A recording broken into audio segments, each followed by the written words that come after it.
नमस्कार, मी स्वप्नजा माझ्या स्वधीरा या यूट्यूब चॅनलमध्ये आपल्या सगळ्यांचं स्वागत करत आहे।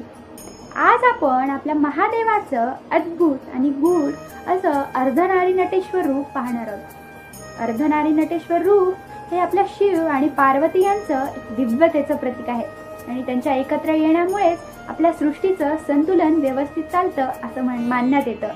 आता हे अर्धनारी नटेश्वर रूप म्हणजे काय?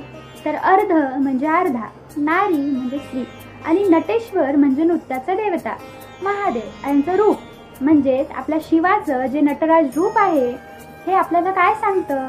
तर या नटराज रूपामध्ये या नृत्याने सृष्टी, स्थिरता आणि सहार हे प्रतीक आपल्याला दाखवलं जातं। आपली सृष्टी बदलत असते आणि याच बदलांना व्यवस्थित चालवण्यासाठी शिव आणि पार्वती एकत्र आले आहेत आणि याच रूपाला आपण अर्धनारी नटेश्वर असं म्हणतो।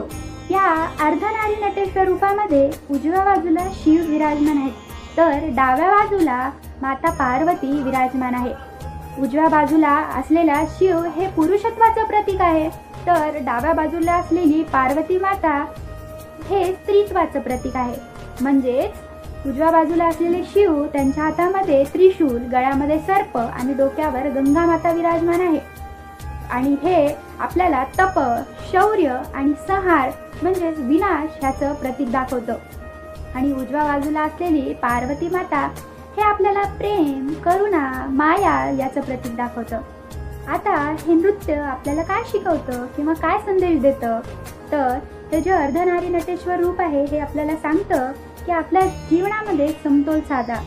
आपल्या प्रत्येक व्यक्तीमध्ये पुरुष आणि स्त्री या दोन्ही शक्ती आहेत। या दोन्ही शक्तींचं ऊर्जा एकत्र करून आपल्या जीवनाला समृद्ध बनवा। आजचा व्हिडिओ तुम्हाला आवडला असेल तर नक्कीच लाईक, सबस्क्राईब आणि शेअर करायला विसरू नका। धन्यवाद आणि हर हर महादेव।